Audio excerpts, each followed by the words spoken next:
I don't feel like my fault. All right. Am I supposed to just read this out loud? Read it out loud, then we're going to discuss it. All right. Feeding yourself while servicing your partners. How do you balance it? Okay. Say One more again. time. Right. Feeding yourself, and I believe just Your pick- spirit. right? Feeding Your your inner spirit spirit. and nourishing yourself. Okay. While servicing your partner, or feeding or nourishing your partner. How do you do both at the same time? How do you balance it? Bang, Oh bang. my. I think you have to have. You don't have to be 100% finished. No one's 100% finished. But I Right. think you have to have a really good foundation of who you are, what you want, your purpose, before you can do any of the other stuff. If you don't know which way you're going, which way you're headed, how you respond to certain stimuli, then it doesn't matter how many relationship you're going to be in. You're always going to be looking for that person to feel you. But I think once you figure that part out, it's still holding true to yourself, your morals, your purpose. That'll kind of guide you. And you can still feed to your person when you get to know what it is that they need and how you can interject in their life, is my take on that. I can absolutely agree. 1,000,000%. So the question was, or the idea is feeding yourself versus feeding the person that you're with. Or having the balance. Or being able that's what it to is, having to balance balance it the too. two things. Yeah, because I don't think it should be a trade-off. Yeah. Trade off, not at all. Not at all. I feel like if you can't feed yourself first, then you shouldn't be feeding nobody else at all. Yeah. That's number one. Like, Yeah. which I think just goes to what you were Yeah. saying. Just I've heard somebody quote it: before I try to bring someone else into my circle, I gather up the missing pieces to my own soul.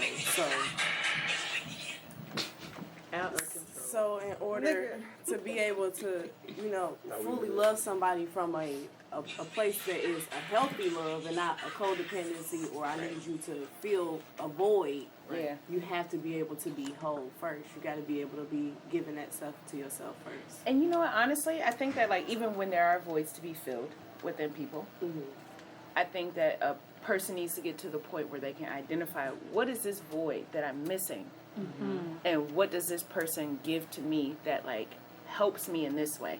People are so, can we cuss? Yeah, go ahead. Nice. People are so fucking scared to like say what they need and say what they want and say what they like feel will like help them in whatever part of their journey that they're in, that they are so, it's almost like everybody, this culture of like, I ain't feeling no voice. I ain't. There's nothing wrong with me. Yeah, I ain't doing. No, but you can. Yeah. But you can. Of course, it comes with a long line, a long rundown of who it is that you choose to be a part of that like fulfilling of self and the other person together. But it's like, like the balance comes with who you choose. And if they're with the shits, for sure. Yeah, no, I agree. And it's like people are always changing and adapting and growing. So I feel like even if you do consider yourself to be whole, like I know who I am, you're not going to be that person in 10 years. You're going to grow. You're going to change. Expectations might change. What interests you might change and things like that. So I think it's having that communication to express that and say like, okay, well, this is now what I need, or this is top of mind, or this is what's important, and making sure that you and your partner are in alignment on those things will help you to feel complete and feel like you're feeding yourself while also feeding the other person. But I'm single, so shit. But I mean, but you got an idea. I don't know. That's the damn person. I don't know. Myself. I just know I might change my mind tomorrow. Say No, dead ass. I guess like mine is like a combination of what they saying is that, or the way I put it is, or how the Bible puts it is your cup runneth over, right? So that means your cup has to be filled first before it can run over. But part of that is once your cup can overflow and you fill up other people's cups with your love and your giving and the things, then that helps refill your cup. So as long as you are willing to give, then you will receive, and that's how that balance stays there. That's sad. You gotta be Reciprocation. open. I'm sure, sorry. that's right. You have to be open-minded with that too, because sometimes people give what they feel should be given to that person. That's good. You don't. You gotta service them, and you gotta be patient and Learn.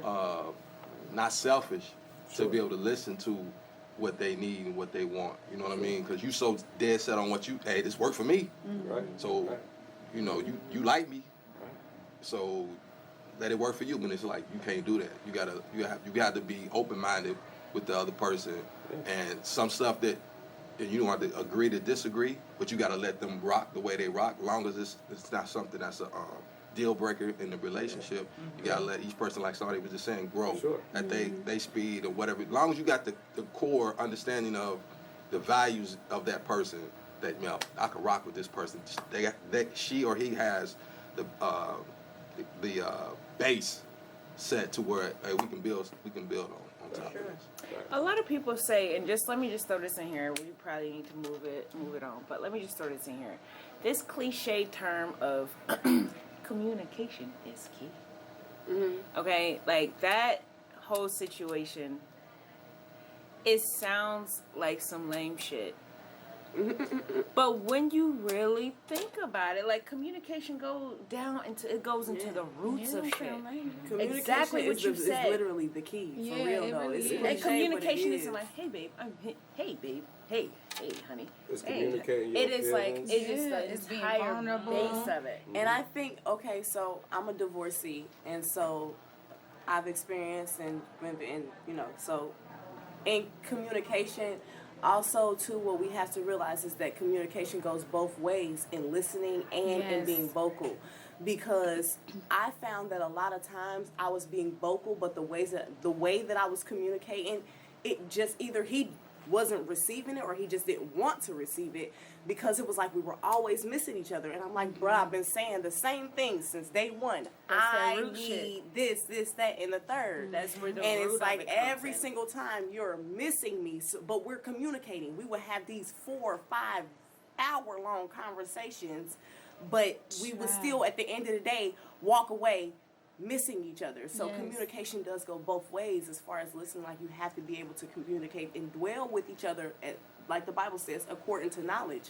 If you don't learn that person or want to spend time, or like you said, already on your own situation or what you feel like you already doing, then, or you want them to rock to your beat, then there's no way that you'll be able to communicate effectively. You haven't learned a love language. You don't know the ways, what triggers them. You don't know what causes them, they ebbs and they flows, they highs and they lows. Like, so I think communication goes both ways, not just in speaking, but in being able to understand what is being communicated. And you have to be able to accept whatever action comes after that communication. Like if I'm being open, or if I'm telling you something or expressing how I feel, and that person doesn't give you the reaction that you were hoping for, you have to be willing and open to accept that and be able to either move left or move right. And I think a lot of times people lack communication, are afraid to say those things because they're not sure how the other person's gonna react. Like, I don't know what they're gonna say. Well, they're gonna be mad, so I'm just not gonna say it. And that's where stuff spirals out of control. Like, you have to be able to accept whatever's gonna come on the other end of that. And then also know when to stop communicating. Like those 4 or 5 hour conversations where you miss, girl, I know all about them. And it's just like, I don't know how what. many times you gonna say Period. Like, I don't know what else to say, how else to say it. I've tried speaking calmly. I've tried yelling. I've tried being very punctual and hi, how are you? I've tried to just get down to your level, like, what's up? This is what we need to, like, I tried you feel me? the shit. I've tried to be articulate. I've tried to, but eventually you just got to be like, you know what? I guess we're not meant to hear each other. We're not meant. You're not meant to receive this message that I'm trying to give you. And that's okay. And that's okay. And that's And you have to know when to shut that off. Know when to hold them and know when to fold them.